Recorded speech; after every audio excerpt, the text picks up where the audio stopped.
I was meant to fight on a card for MMC Fight Club. It was their first event, and yeah, from the outset, it was meant to look like it would be a really good opportunity. It was at the O2, which is obviously going to be awesome. And but I didn't get.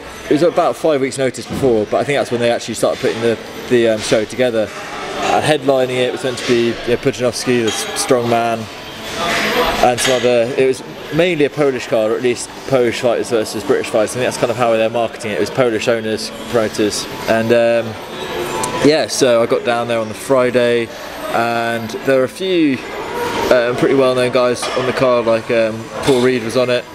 It's a big name on the British scene, and there were rumours flying around from the Friday that it might not happen, but there were enough fighters there that it should. But there was rumours that the heavyweights on the top of the card weren't turning up, or there was something going on. I was really looked after by, there was one guy, the guy who's matchmaking, called Eddie Cohn. If you look him up, it's EKBJJ. He's a jiu-jitsu instructor. He's got, I think, about 15 places all over the world do it. Anyway, he was he looked after me a lot for the weekend, and he did his best to make sure the event went ahead. But we'd lost a lot of fights. I think on the day they were down to 5 fights, and my opponent turned up and he weighed in at 84 kilos for an 80 kilogram fight, because it was a catch weight, because I'm usually a welterweight, and he said his contract said 84 kilograms. I don't know if it did or it didn't. He then said he would make weight the next day, and he pulled out overnight, so they cancelled the show. Yeah, so it's been a long time since I fought now. Okay, well, I'd had one fight before. I wasn't ready, but I think my opponent was less ready, so it was a very sort of just like sloppy, took him down, got a rear naked choke. I think that's probably the only thing I knew how to do at the time, so it was quite lucky. And then yeah, the fight with Carl came. I thought I was sort of in a position to take that fight. Steve told me, don't take that fight. That was before he was sort of full-time coaching me. So yeah, when he was out with Dan doing a training camp, I got offered the fight again, and I was like, yeah, sounds good. And back then I thought I was training. I wasn't really, not looking back on how I train now, but how I was training then, doesn't really compare. I think I was a bit cocky. So I went in there against someone who knew what they were doing, and realised quickly I didn't, and yeah, we saw what happened. So after that, that was when, I think it didn't put me off, it spurred me on to not get back at Carl, but just to get back in and prove something to myself, and to actually take it seriously. So it's been going well since then. I thought it'd be a lot worse, because I spoke to Ali on the phone maybe a week before, and he said there's about 300 seats coming. I thought he was exaggerating, and he was not exaggerating. There were a lot of there. Some of the shit, some of them were shouting at me, looking like I was going down. But it had the sort of opposite effect. I was thinking just all the pressure's on him. I had about 20, 25 of my mates who were all shit-faced, shouting for me to like, go on. So that was all it. I knew that the pressure was totally on him, and it was second last fight. So, and his teammate had been choked out by Marston, hadn't he, about 2 fights before, and put to sleep. So I think then he had all these guys' hopes resting on him to go out there and perform. Maybe that affected his performance, I don't know. But it was it's a fun fight.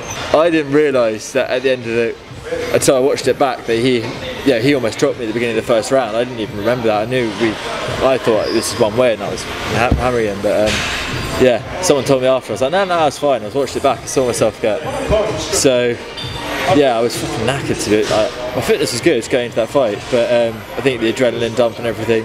But yeah, I managed to get the takedown a few times. I don't think he wanted to spend much time on the ground. I think he wanted to keep it a stand-up fight. I managed to out-wrestle him, I think, and possibly, I think, maybe cardio was a factor. I know I've not spoken to him since, I've not heard from him. But yeah, eventually I managed to take his back, put him on the ground, and got the choke, and he didn't want to tap. Who knows? I know absolutely nothing about him. We think he's tall, we think he's good at grappling. I think to try and base a game plan around that would be kind of stupid, so I think we're just going to come out and be as good as we can be. I'm always improving. I've improved so much since that fight with Manny Singh. That's why I was looking forward to getting there in December and sort of showing the sort of new reinvented version of myself, but that obviously hasn't come to it. I can throw more than one punch at a time now, as well. But we're sparring partners, so you can prove this. You've got combos coming on. Yeah, oh yeah, exactly. Like awesome, like 2 punches, one after the other. But again, I think that's an advantage to me, because if you look between my fights, right, you look at the Carl Booth fight, you know, attempt takedowns, get knocked out. Elliot fight, got the takedown, knocked him out, and then I'm improving so much between fights. It's like exponential. You can't really compare the Max Cotton of June of last year to the one he's going to see. I think it'd be foolish to try and prepare around that. I mean, obviously there's some of these I'm going to do the same, but I think I'm a bit of a different fighter now. So in a way, I'm, you know, even if he did have some videos, like there might be some from years ago, if I use those to try and compare it, he might, you know, spinning back kick him in the face, and I'll be like, I didn't see that coming. I think definitely more of the latter. I think come out, be as fit as I can be. With Steve around, that's not usually a problem. He makes sure the fitness is, Steve, my coach, he makes sure our fitness is pretty bang on. So I think I've just got to control the factors I can control. You know, I can be fitter than him. It's pretty much the only one, isn't it?